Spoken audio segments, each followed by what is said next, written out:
Long ago, in a quiet valley surrounded by green mountains and thick forests, there stood a small mud hut by the river.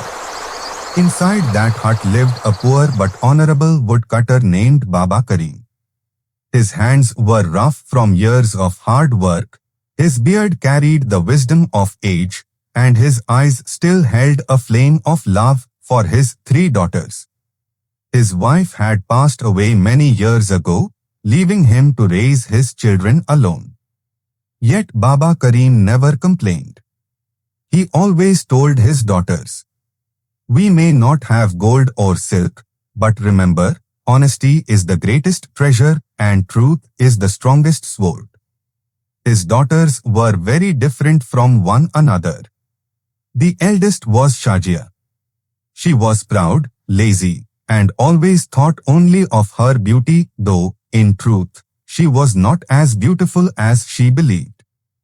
She would spend long hours before a cracked mirror, combing her hair and ordering her sisters about. The middle daughter was Najia. Her heart was filled with jealousy. She lied often, disliked hard work, and envied the happiness of others. She loved to complain and to put her burden on the youngest sister. The youngest was Mahi. She was gentle, honest, hard-working and truly beautiful. Yet she never boasted of her beauty. She rose before dawn each day, filled the water pots for her father, swept the little hut, cooked what little food they had, and then walked into the forest to gather firewood. Her kindness was so pure that even the birds in the sky and the deer of the forest seemed to adore her. One morning, as Mahi was gathering dry branches near the river bank, a sudden light flickered among the trees. Out of the thick green shade stepped a white stag, its antlers glowing softly like silver, its eyes deep and kind. Mahi gasped, but the stag only lowered its head gently. From its mouth, it dropped a single wild flower at her feet. Mahi bent down, picked the flower, and whispered with a smile, "Thank you, friend." At that very moment, a golden sunbeam broke through the clouds and touched her face, as though nature itself was blessing her. Far away, high upon a hill where a grand palace stood, someone was watching. In the tallest tower of that palace, a young prince named Zariyab often stood with his telescope, gazing upon the valley. Unlike many rulers, he was not drawn to jewels or wars. His heart loved truth, simplicity, and the beauty of nature. That day, when he saw Mahi speaking kindly to the white stag and smiling with such grace, something stirred within his heart. He called for his most trusted advisor, Wazir Hamid, a wise old man. "Find out who this girl is," the prince said, his voice trembling with something he had never felt before. "For the first time, my heart has bowed to someone's purity." Soon after, the sound of royal drums echoed through the valley. An announcement was made in the marketplace. "By the command of Prince Zariyab, a trial shall be held.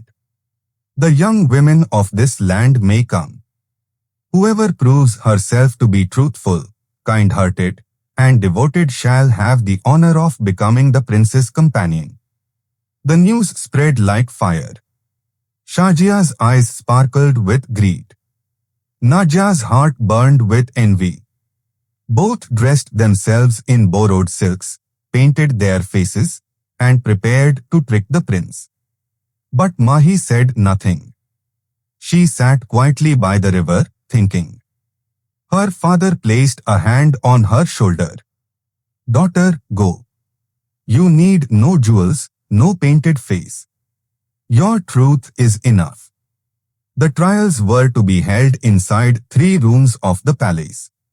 Each room held a hidden test. In the first room sat a poor beggar with an empty ball. Shajia entered first. She wrinkled her nose, shouted at him, and walked away. Naja entered next.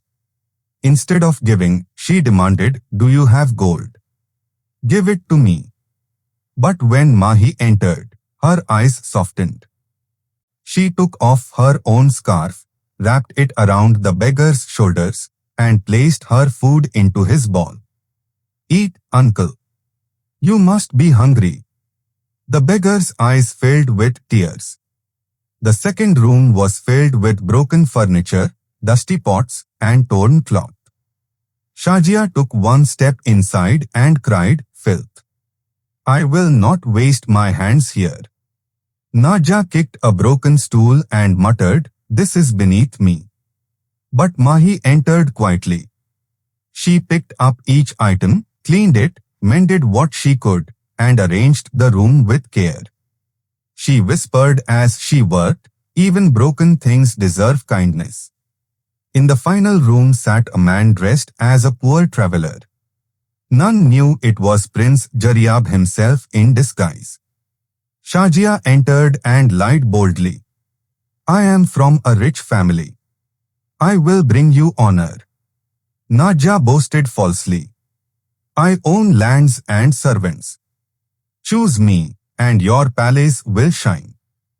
But when Mahi stepped in, she bowed her head and said softly, "I have nothing to offer but my truth and my service.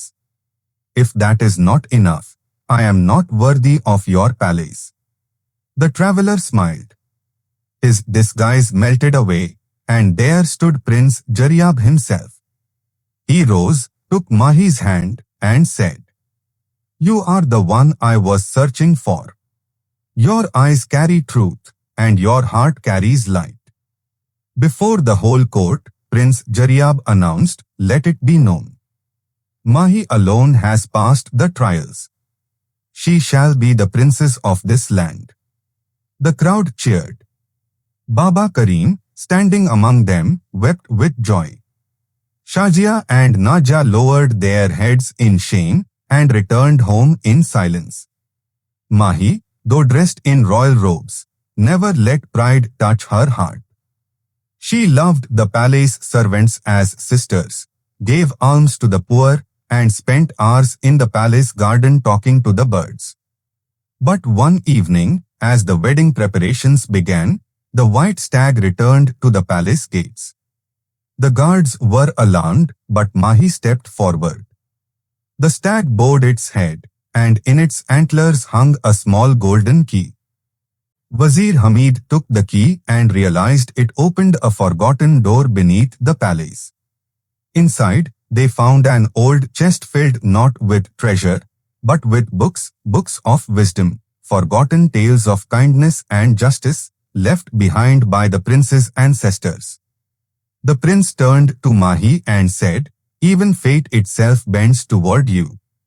You not only brought love into my life, but you have also awakened the forgotten heart of this kingdom." The wedding was held under a sky full of lanterns. The whole valley rejoiced with music, feasting, and laughter. From that day on, Mahi ruled beside Zariyab not as a queen of pride, but as a servant of truth.